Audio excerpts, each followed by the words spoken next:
Glória a Deus, o nosso Senhor Jesus. O vídeo que eu quero fazer hoje com vocês é sobre filhos, como conduzi-los a Deus, com base neste livro aqui, tá? E aí, gente, no primeiro capítulo, eu vou fazer algumas reflexões com base nesse livro, tá? No primeiro capítulo, ele fala sobre Atos, capítulo 16, versículo 30 a 32, quando o carcereiro pergunta ao apóstolo Paulo: Senhores, que devo fazer para que seja salvo? E aí eles responderam-lhe: crê no Senhor Jesus e será salvo, tu e tua casa. E lhe pregarão a palavra de Deus e a todos os de sua casa. Tá?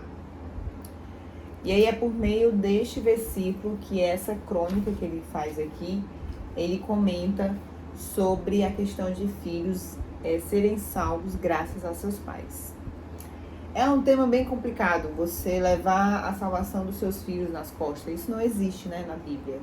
A salvação é individual, cada um de nós tem que aceitar o Senhor Jesus, tem que reconhecer Jesus como Salvador e assim, dos nossos pecados, se arrepender e buscar o Senhor. Contudo, como pais, o que a gente pode fazer sobre a salvação dos nossos filhos?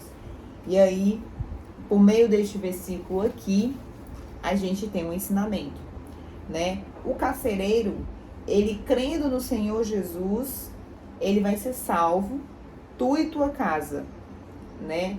Paulo, ele fala, inspirado no Espírito Santo, ele responde. Então, é um ponto que, assim, a salvação do carcereiro, que estava lá prendendo Paulo, a salvação dele levará à salvação da casa dele. Mas como isso é instantâneo? Não é instantâneo. É um processo. E aí, neste livro, o autor, ele pontua alguns pontos importantes para a questão da salvação vivida. A estrutura de um coração abalado, sabe? Um coração abalado pela fé, um coração tocado pela fé do Senhor Jesus, um coração quebrantado. Então, o coração quebrantado, ele vai refletir a salvação. O reconhecimento da condição caída. Olha esse segundo ponto.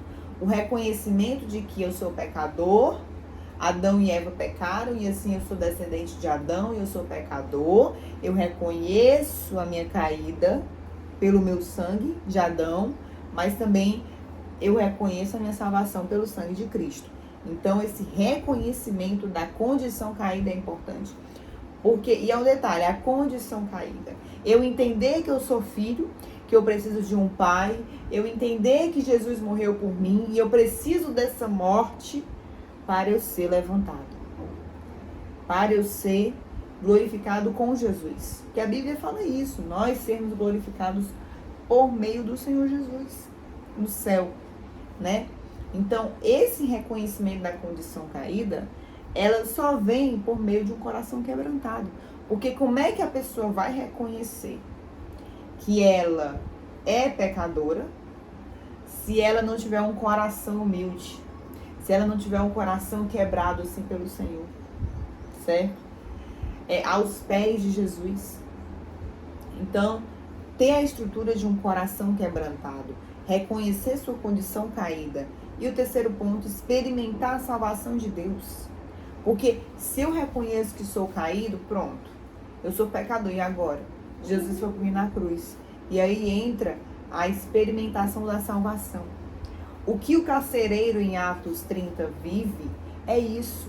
Ele crê no Senhor Jesus e ele não só crê, ele vai mostrar para o mundo que ele crê no Senhor Jesus. Ele vai sair dali e vai mostrar para a sua família quem é o Senhor Jesus. O que ele fez por ele. E aí essa amostra, essa vivência de fé vai acabar levando a casa dele, né? O quarto ponto que ele bota é permitir que a palavra de Deus seja levada à sua casa. E aí é um ponto interessante que ele fala assim, ó, os pais, eles precisam crer que a promessa da salvação de Deus para eles envolve também os filhos. Os pais, eles precisam crer que a fé no Senhor Jesus não é só deles, mas também serão dos filhos.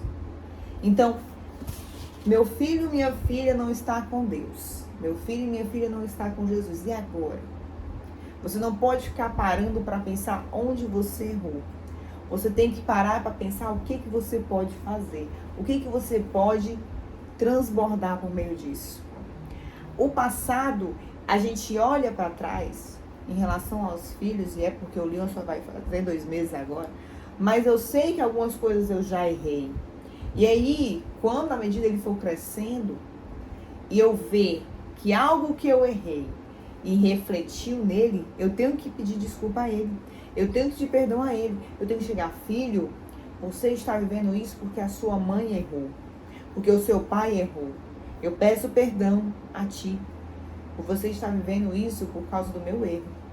Por causa do erro do seu pai. Nós pedimos perdão a ti. É assim que a gente olha para o passado. Só se for para pedir perdão de alguma coisa. Mas não para nos recriminar. Porque aqui, ó, quando o carcereiro pergunta para Paulo, ele fala, creia no Senhor Jesus. Ele fala no presente. Ele fala no agora. Ele não fala, você devia ter feito isso. Não, ele fala o que você tem que fazer. E é um ponto que Satanás, ele gosta de cutucar. Ele gosta de cutucar o nosso passado. E aí, com essa vivência em Atos, a gente pode trazer para nossa casa. Como é que a minha casa vai ser exaltada no Senhor? Como é que a minha casa, os meus filhos serão de Deus? Quando eu verdadeiramente for de Deus.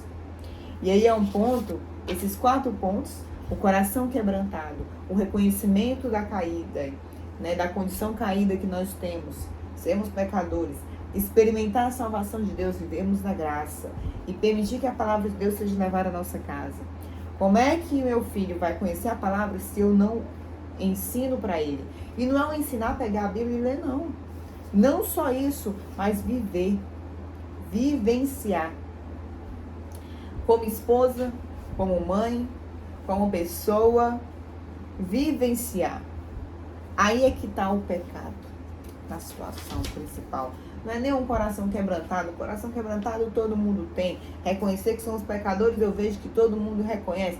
Agora, viver a palavra de Deus dentro de casa, nas 4 paredes, nos mínimos detalhes, é isso que vai chamar os nossos filhos para Deus. E isso não sou eu que estou dizendo na minha mente. Isso é a própria palavra de Deus fala. Em Atos, Paulo falou, e lhe pregarão a palavra de Deus e a todos os de sua casa. Ele fala para o carcereiro, vá pregar a palavra de Deus para a sua casa e ela será salva. E aí tem um detalhe que ele fala aqui no livro, que assim, os pais, eles são os principais responsáveis por permitir o acesso da salvação de Deus em seus lares.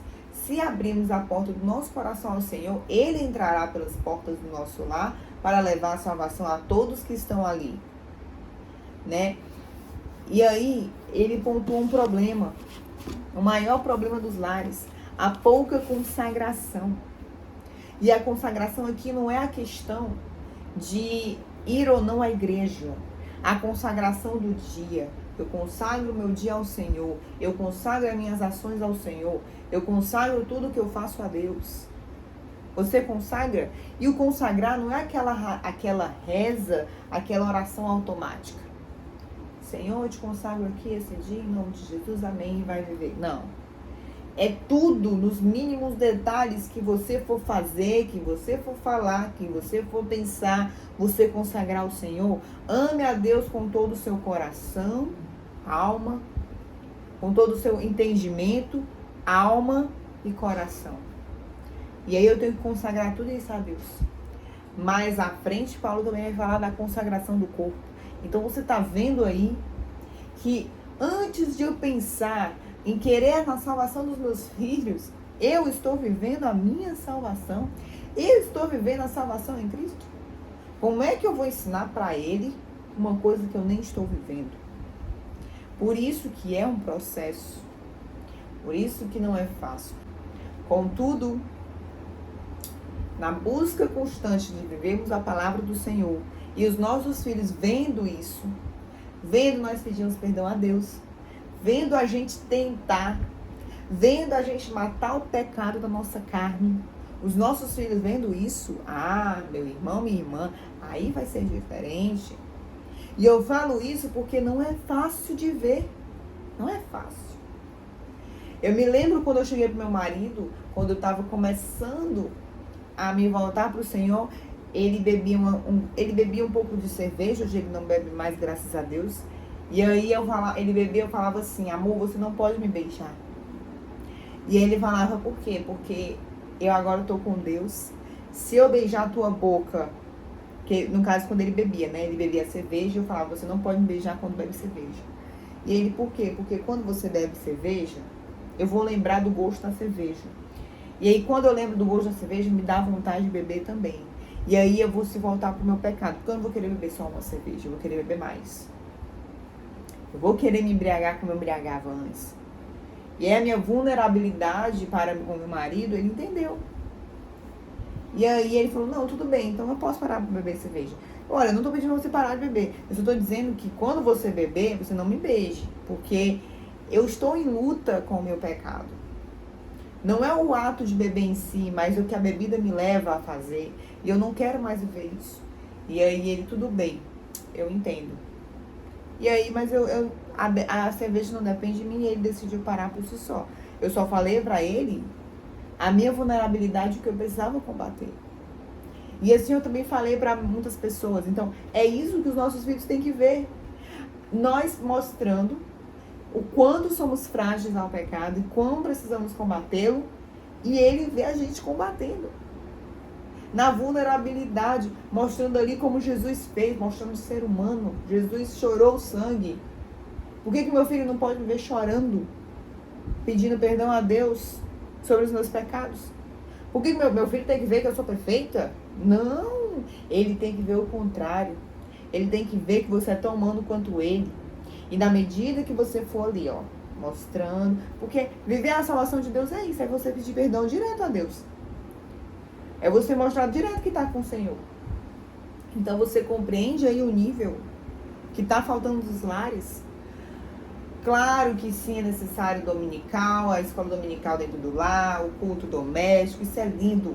Mas não vai adiantar, meu irmão, minha irmã, você fazer lá um culto, uma pregação para os seus filhos, e quando acabou a pregação, você se mostra lá perfeito.